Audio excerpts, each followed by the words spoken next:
But it's also really interesting to look at the places which have evolved before we had this abundance of fossil fuels and energy and have evolved in a sustainable way and are still attractive to people who live in them, because those might be the kind of environments we might have more of again in the future.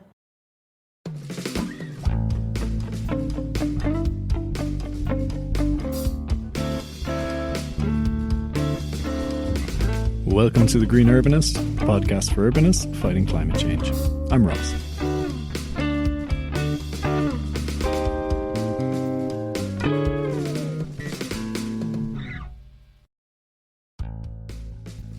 Hello everyone. Today it's my pleasure to host Tim Stonor and Anna Rose of Space Syntax. Tim is an architect and urban planner who has devoted his career to the analysis and design of human behaviour patterns, the ways in which people move, interact and transact in buildings and urban places. He is managing director of Space Syntax and a visiting professor at several top universities, including University College London. Anna Rose is an architect and urban planner as well and director of Space Syntax, where she leads their consulting activities in the UK, USA and continental Europe. She is also an Honorary Senior Research Fellow at the Bartlett at University College London. Space Syntax are a fascinating and unique group of people emerging out of University College London with a robust scientific approach to urban design and architecture. They now work all over the world on building, master plans and urban strategy projects, as well as conducting research and training. In this episode, we discuss taking a science-based and human-centric approach to urban design, why studying human behaviour should be central to urban and architectural design projects, the common challenges cities are facing across the world, and the role and risks of technology in the future of cities. Really hope you enjoy this conversation with Tim and Anna.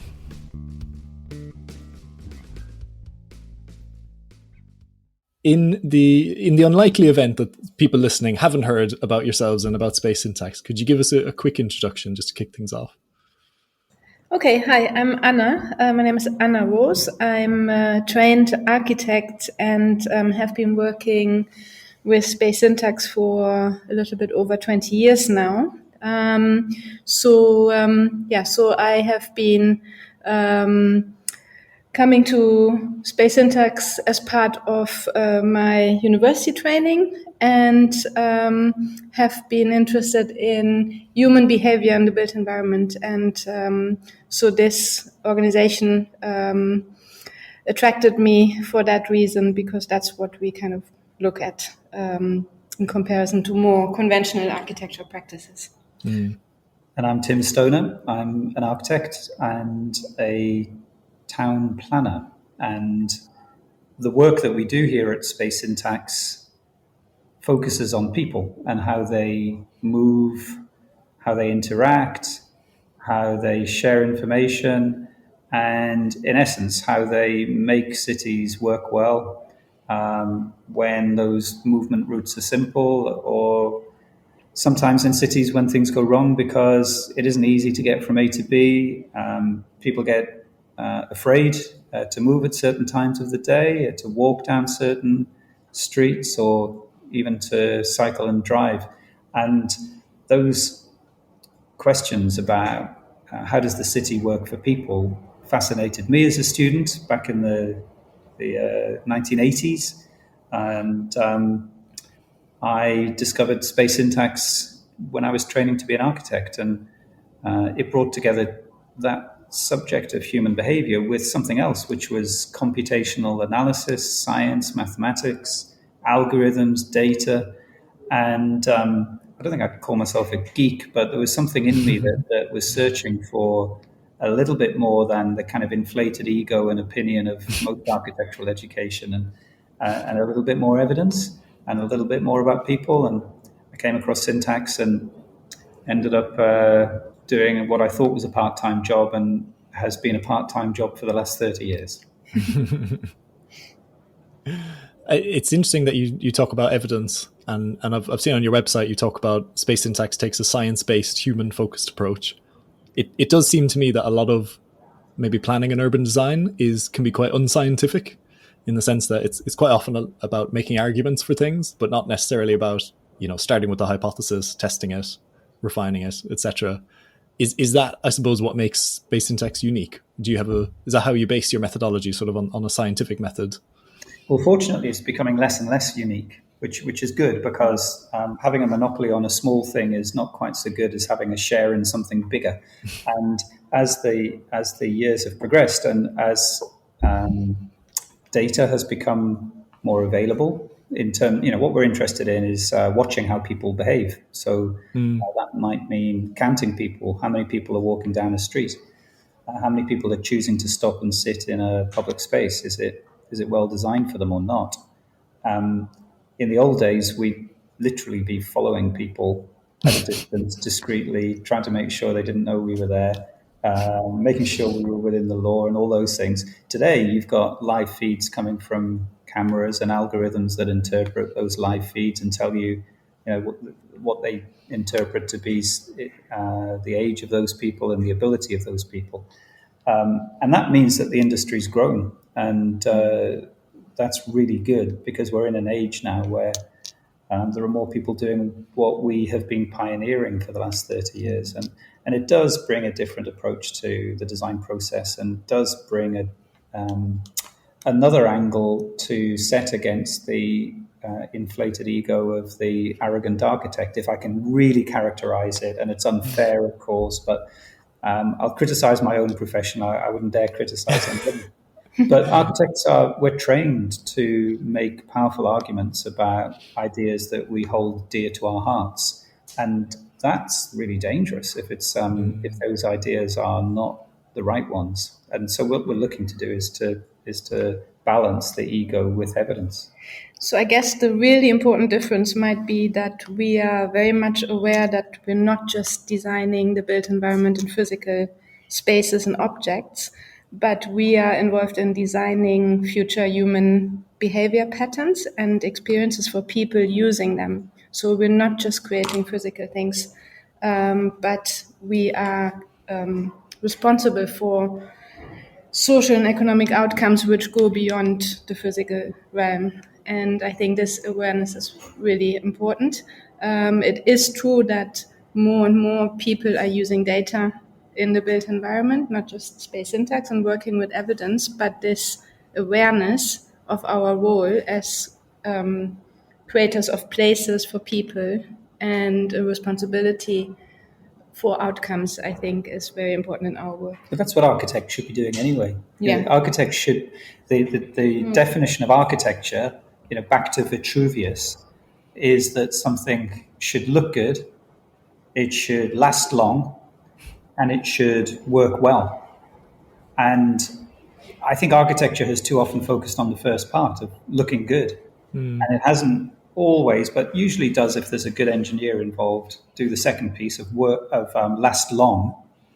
And so things, which of course is problematic, because if you build the wrong thing really well, it's hard and expensive to remove. And that's why perhaps what we're doing is focusing on the third part of work well, which is work well, not just do the light switch on and off, and does the mechanical ventilation work, and are the walls thick enough to keep the cold out and keep the warm in, but does it work well for people? Does it create convivial social settings in which life can thrive, in which people can form relationships with each other, whether those are social or business?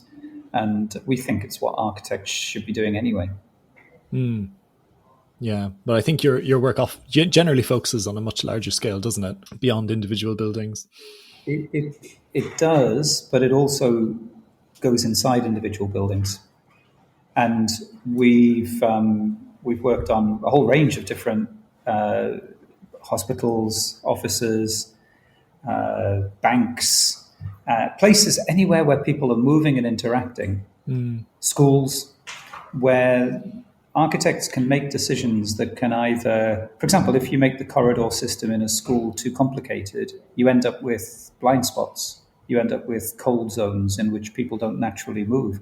They can be exploited by bullies. So that's why, as Anna says, we're designing social processes. In fact, all architects are designing social processes They just sometimes don't know it. And in fact, you can't separate the small scale from the big scale because the human experience goes through all of this. So it's a seamless experience, moving through urban space, moving through office lobbies into buildings, for example, and moving through these different spaces during your typical day. And so we're very much interested in the human experience on these journeys between these different scales of environments and their interface with each other. I suppose you remind me a lot of sort of Jan Gale's approach in writing in this, and it seems like you probably have a lot in common with his sort of way of thinking about these things. But it's interesting that you say, we used to follow people around and watch people, but now we have the data actually to do it on a much bigger scale. Yeah, there is a line of work in which space syntax sits alongside Jan Gale, alongside William White back in New York in the 1960s and 1970s, and of course alongside Jane Jacobs. And we've had the privilege of working with Jan and his team, and we have slightly different approaches. We're sometimes competing for the same work, but we're also able to work alongside each other. They have a particularly rich observational approach that we've learned from, and I think we have a particularly rich spatial analytic approach and computational approach, which is why it's good to work together, because you're then full spectrum. One thing that Jan said, which has always resonated with me, is and it's a little bit flippant, but it's true. We know more about the behavior of the mountain gorilla than we do about the behavior of our own species, because we go out into the wild and put cameras permanently on all kinds of different species, not just the gorilla. And we love watching those wildlife documentaries, and the lifetime and the evolution of different species is something that we study.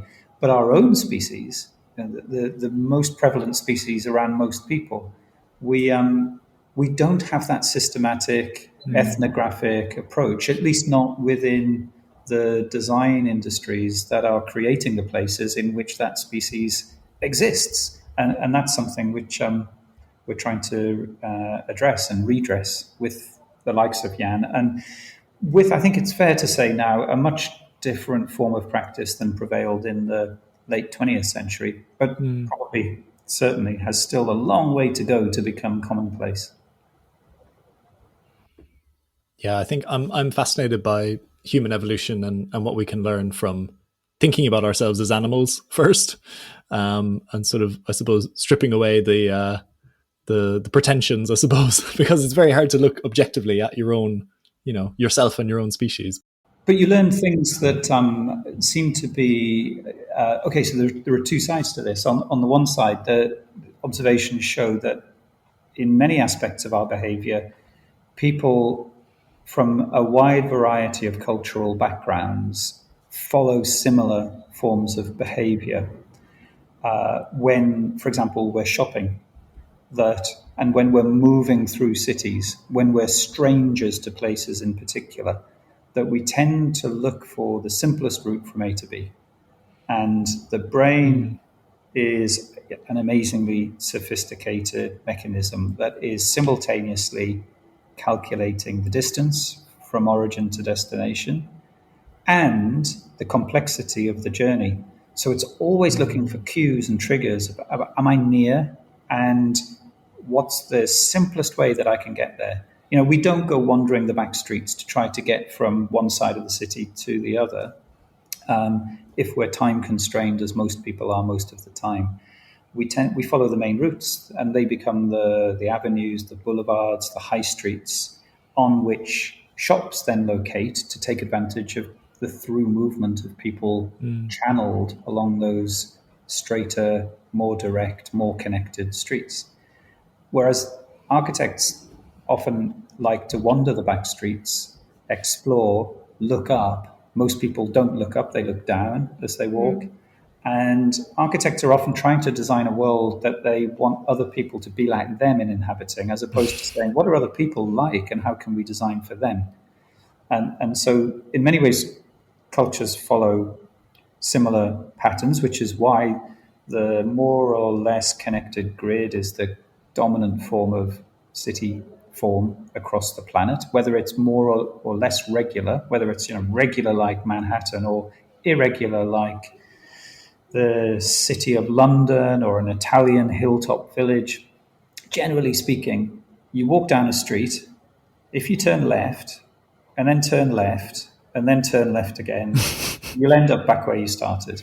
You won't be lost in a labyrinth. And that seems to be the cognitive scientists tell us, something to do with the way the brain is trying to simplify its computational requirements. And so when we build cities, we build simple street layouts so that the brain doesn't have to focus on navigation so much. You kind of work it out, it's intuitive. It can focus on other things like reflection on an idea that you heard yesterday, or singing, or poetry, or some form of human creation that isn't how far am I away and how am I going to get there? That's really boring. What the brain wants to do is focus on the creative stuff, and cities can help or hinder. You're just reminding me of wandering around lost in the Barbican and not being able to focus on anything else. In detail. They're a client, and really? we've been helping to address some of those shortcomings in the design. I'm choosing our words carefully, but at the same time, unintended consequences, maybe. Unintended consequences. Yes, yeah. At the same time, try to capture what's special about the Barbican, which is that local sense of when you actually find it, special community, local space. A three-dimensional architectural experience, which is about moving under buildings and along passageways. That's great, but it's about getting the balance right between the sophistication and complexity of the visual experience and the simplicity of the organizational arrangement that means you can find your way through and not have to rely on a yellow line to get you there. So you've brought up something there, which is about the sort of idea of universal, I suppose, human characteristics, but also maybe a universal design approach. And I guess, and I know you work all around the world, so I'd be interested to get your idea on what are the sort of common challenges that you're seeing in places around the world. And then as a follow-up, do you think there's a risk of maybe importing solutions from Europe that maybe don't work? And how do you deal with that thing of needing to be locally specific with your interventions? Yeah, I think what we have found is that, as Tim said, if you look at the, let's say, very public part of cities, the spaces where people move and where they conduct social and economic transactions between strangers, seems to be organized in a very similar way. If you look at emerging spatial patterns of organically grown systems.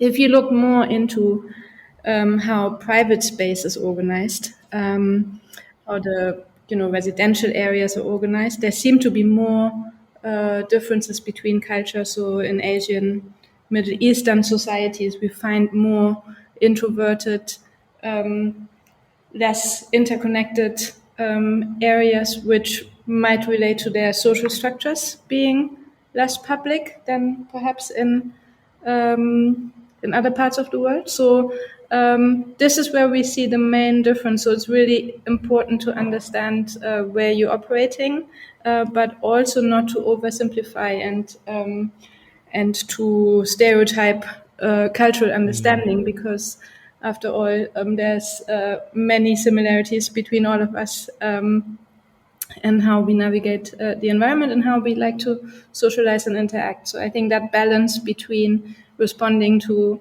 very local circumstances, but also acknowledging, the kind of universal human characteristics is really important. And as for importing ideas from Europe, that was hopefully that's no longer. I mean, it still is, but it shouldn't be the case. Oh, that might work in the Netherlands, but it'll never work here. I mean, it's just the stock response of. Again, I'm trying to choose my words carefully, so I don't offend people who may have said this before, but people who are closed to new ideas, and what that means is you have to find ways of piloting new ideas that you might be importing. So back in the 1980s, there's a development in what's now the City of London. It was beyond the edges at the time, a place called Broadgate. And Broadgate is an office development that revolutionized the space between buildings. Rather than they just be routes between the tube station and the office front door, piazzas were created. And in those squares, there's an ice rink in the winter. There were shops opening onto them. And there were cafes with outdoor seating, which all today sounds, what's the fuss? That's quite normal. At the time, there was this belief that the British are an indoors culture and we socialize in pubs.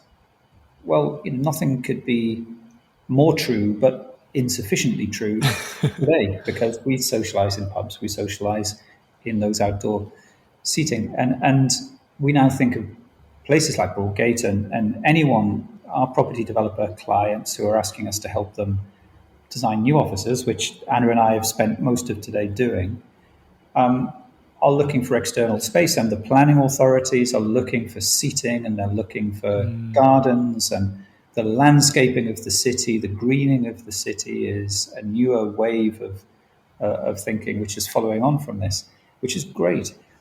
But it's been dismissed as, that's what happens over there. It shouldn't happen over here. I mean, nothing could be further from the truth. Slowing cars down to 20 miles an hour in central urban areas, that's the Dutch. Cycling, that's the Dutch. Or it might work in Copenhagen. You just have to find pioneering clients, pioneering designers who are prepared to push until people think that it was invented here, and at which point you've won.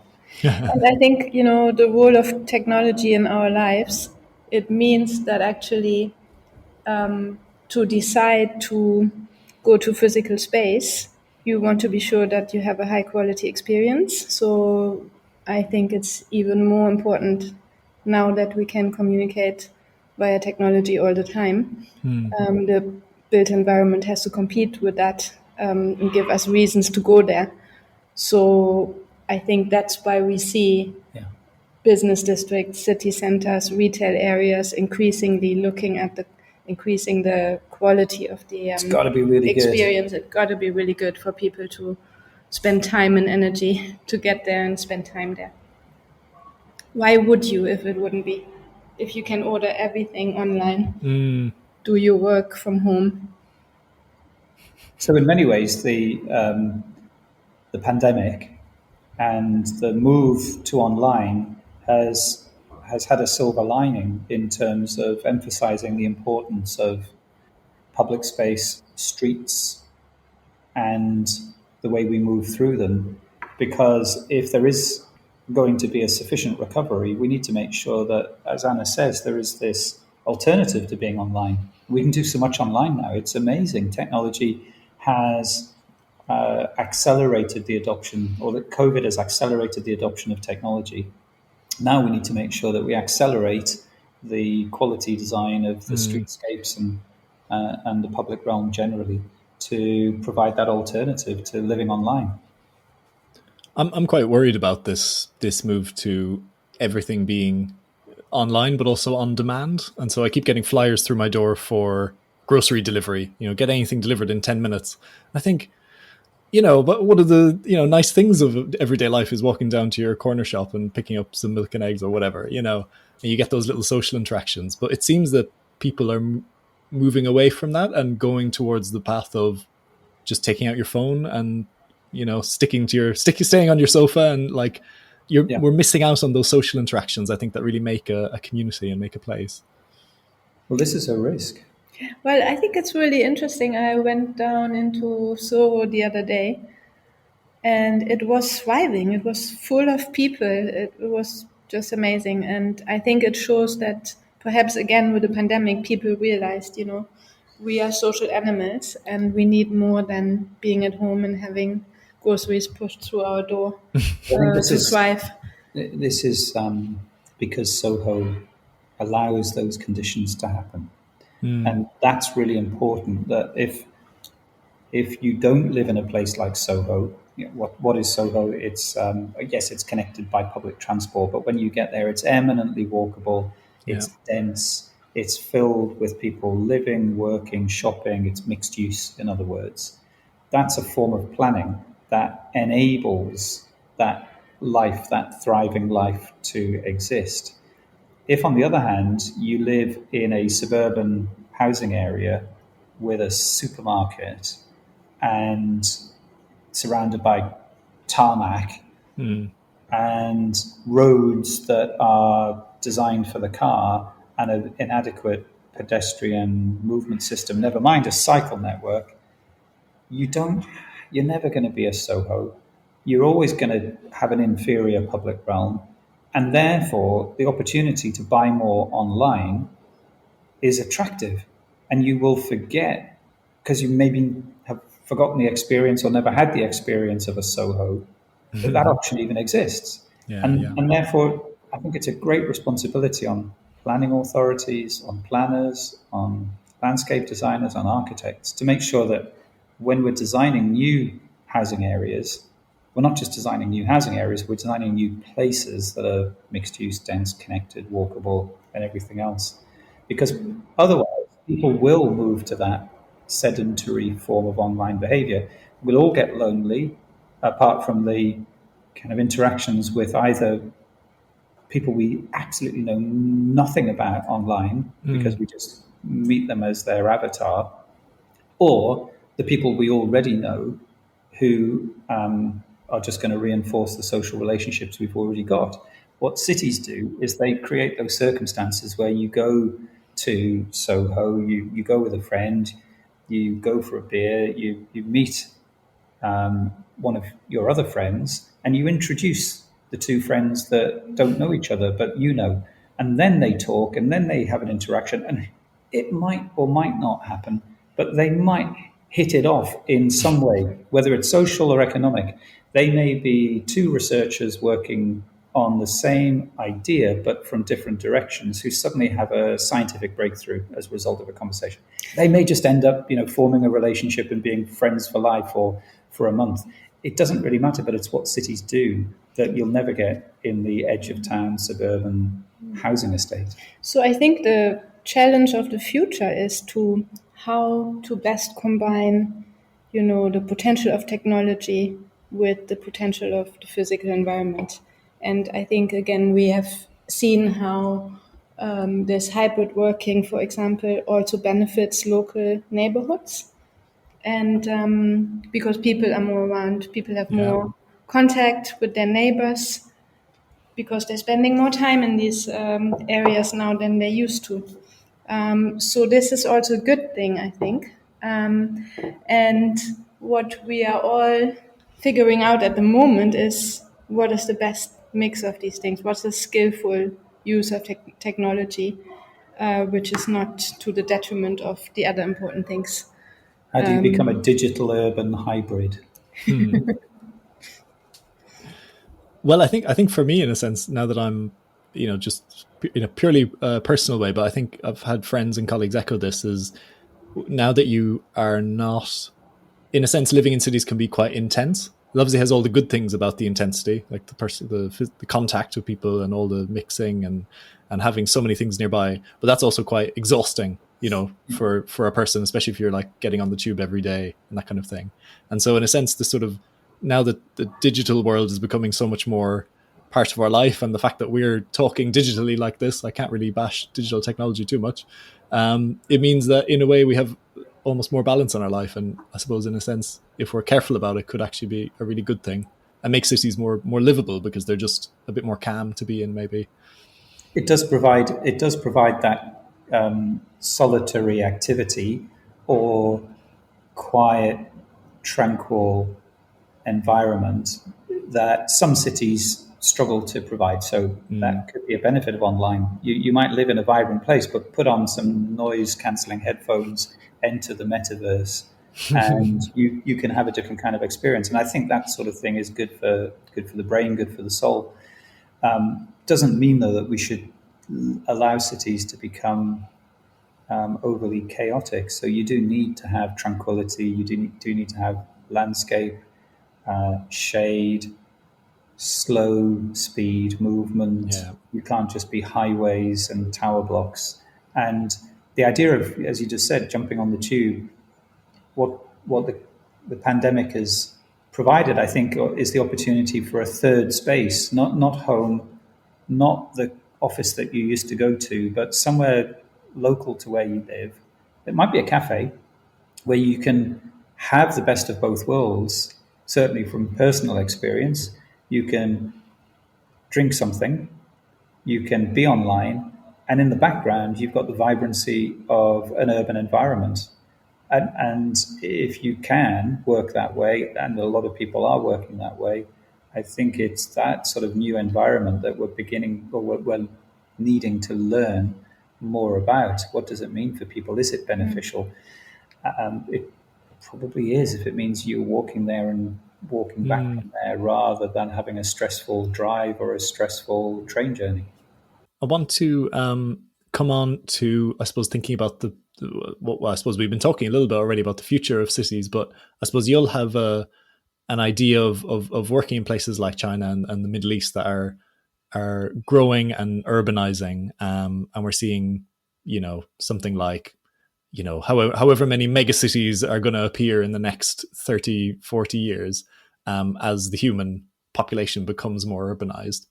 Do you have a sense of where you see cities going? And do you like what you see, or are there things that are worrying you?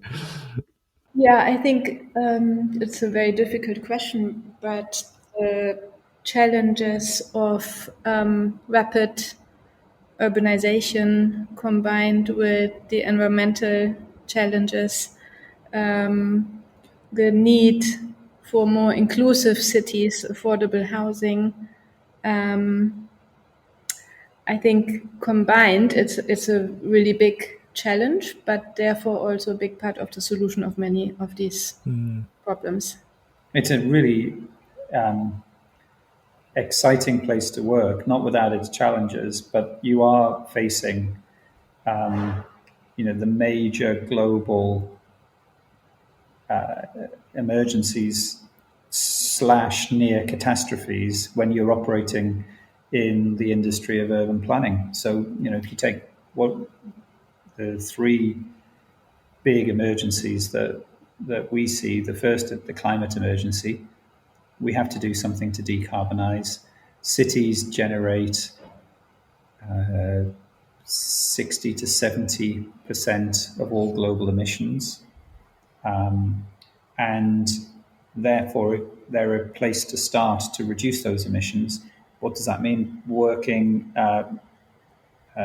closer to home, so you don't have to drive, because most cities are car-based. It means being able to walk and cycle, as well as thermally insulate buildings, create shade for streets, so that you can reduce the amount of heat that's being generated on those streets that then requires mechanical cooling unless you can grow trees to shade naturally, that then allows people to walk and people to cycle. So cities are the problem, but they're also the place to find the solutions to the climate emergency.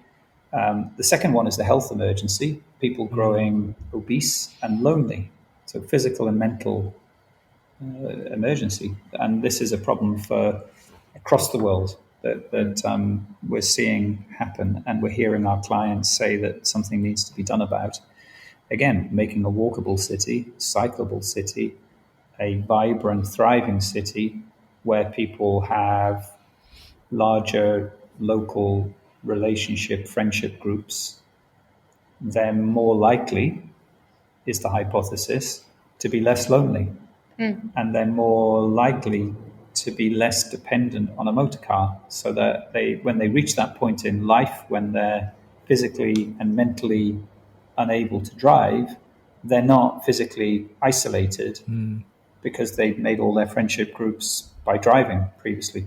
So the third emergency is inequality, which is, as Anna says, is when you've got people moving from the countryside to the city, they tend to be locating, unless you plan properly, they tend to be located or locating themselves informally at the edges of cities where they're furthest away from the job opportunities, most dependent on vehicles, spending much of their life commuting to a low-paid job.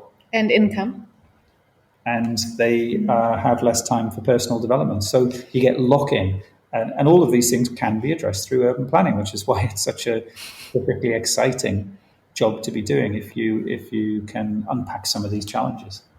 And it also highlights why the environmental solutions are closely linked to the social issues. So if the right choice environmentally, public transport or living close to your work is not affordable, people won't be able to do it. I think one of my ambitions or goals with this podcast is to spread the message that actually taking action on climate change is a huge opportunity, because there are many changes we would want to make in our lives, our cities and our societies anyway. And now that we have a global catastrophe, that's sort of forcing our hand to take drastic action. And so if we're smart about it, taking action on climate change can also be about improving our health, about improving our social connections, and all that kind of thing. Absolutely. Yeah, it's not a hair shirt. It's not a hair shirt. It's a win-win. And the place to start is walkability, because it's the lowest cost infrastructure investment that any city authority could invest in. It requires being able to cross the road, and that usually means painting some lines to show where people can cross, and it means slowing the traffic down and putting traffic signals in, or slowing it right down to the point where you don't need any traffic signals, reducing the number of lanes that the cars have, increasing the space that people have to walk in and then to cycle in. And it doesn't require building tunnels and bridges, which tend to bankrupt cities or bankrupt people funding the cities. So, and it leads to all those benefits you mentioned, that it's healthy as well as green. Another example are e-bikes. I think they are the solution to many of these issues. They can replace most car journeys. And we see a massive trend across the world looking into this, even as an alternative to building very expensive infrastructure, like, for example, Crossrail. If you would compare that cost, let's say, in an emerging mega city with giving everyone an e-bike, you probably solve many of the same issues, but at a lower cost and much wider benefits. And it wouldn't be 4 years overdue as well. Yep. And then I would add the monorail as the lowest cost, most flexible form, least disruptive form of public transport. And doesn't require you digging into the ground and disturbing all of the embodied carbon in the ground. You plant the monorail on top. Walkability, e-biking, and monorailing, to me, are the three parts of the solution. Interesting. That's really interesting. There's a lot of, in the global south as well, I mean, in places like Vietnam and Cambodia, because they have had a motorbike and a scooter culture in cities, much more to the extent that we do here. There's loads of interesting electric innovations happening there with really small electric vehicles that, basically people just use for all of their daily journeys, which is really fascinating. So I'm interested to see the innovations that are happening there coming over here at some point as well. It's really important. We shouldn't assume that the global West has the answers and it needs to export them. I think if you want to see the future, you go to East Asia, whether it's those forms of e-biking, e-commuting, or whether it's forms of electronic payment. The future is there. The way the street is a intensively occupied environment in which people are buying and selling and socializing, and in the best of cities, it's understood that that space is precious at the bottom of buildings. You don't give it away to a blank wall of amazing granite to be a prestige symbol. What a waste of space. You make it available for people to buy and sell food mostly. That's because that's what sustains the vibrancy. We all need to eat.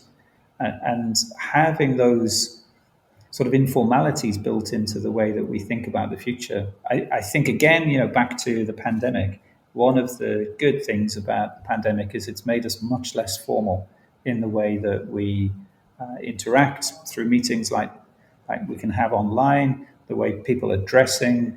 When a small animal or child runs into the back of the shot on a video call, there isn't the embarrassed look on the face of the person in front of the camera. Instead, it's get them on your knee and introduce them to everyone that you're talking to.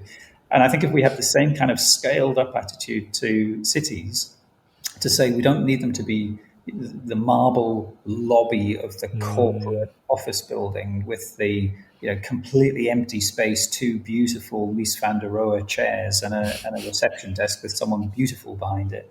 Instead, it's a coffee shop, come meeting room, come social urban space. That's the sort of thing we're seeing our clients far more interested in building now, and that's what you see in abundance in East Asia.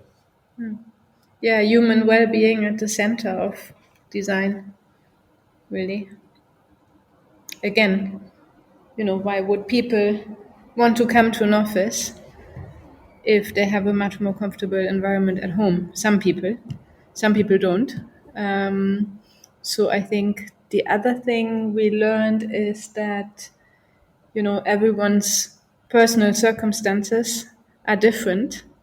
And how do we accommodate all these different needs to be more inclusive, for example, in the work environment? And I think, again, the hybrid working is an opportunity to include people in the workforce who found it difficult to commute every day based on their circumstances. We're kind of sort of coming to the end of our time here, so I wanted to finish up with our last question. Something I ask all guests who come on the podcast. And I think we've gotten into it a little bit, but I'd like to give you a chance to sort of give your thoughts on this, which is that there's this idea that we're in a critical decade in terms of taking action on climate change.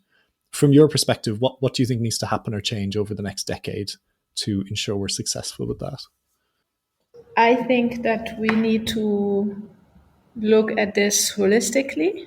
Traditionally, we try to separate environmental solutions from the other parts of the problems we just discussed in terms of the social and economical and environmental. We should not separate them. They can only be resolved if we look at them together. I think we need to learn from catastrophe, and I mean, without sounding too negative and depressing about it, there's something about the human species which we enjoy excess or we respond to excess. And in the case of the climate emergency, it's seeing flooding and taking action against it. It's seeing fire and taking it. And sadly, we tend to do things after they've happened to repair what's just happened rather than say it's about to happen. So I think it's moving from that responsive to the proactive approach before the catastrophe is too great. That said, we haven't yet seen in Western Europe at great scale the floods in Germany. I'm thinking last year, but a city go down in the way that downtown Manhattan went down on 9/11. We haven't seen that happen as a result of climate change. And I hope it doesn't happen because I hope we get there in advance. But that will be the kind of moment that that would really, really spark change. There's enough common intelligence to anticipate this and try to prevent it from happening, because the risks are not just that that one city would be catastrophically damaged financially and economically and socially for years. It would be that our financial markets probably couldn't sustain it, because the insurance companies going globally bankrupt would be akin to the kind of financial catastrophe that happened with the mortgage industry back in the 2008-2009 financial crisis. So the climate crisis is the next wave in those. And losing our insurance markets is really, really not something that we want to happen. So the kind of actions to prevent are the ones of taking people out of cars, reducing airborne emissions, putting people into places where they can walk to where they want to be, and massive, and this is not our core, but it's very much our partnering relationships, which are looking at this massive urban greening, massive investment in natural landscapes to slow the flow of water through cities, to make sure that when rivers do flow big, that they don't flood, and shading streets to make sure that, as I said earlier, we can create those conditions that support walking. Because in the Gulf region, in all the hot parts of the world, people have always walked. They've walked for millennia. It's just the last 100 years where we've built the open transact street that radiates heat back into the faces of people and makes them think that they don't walk in the Middle East.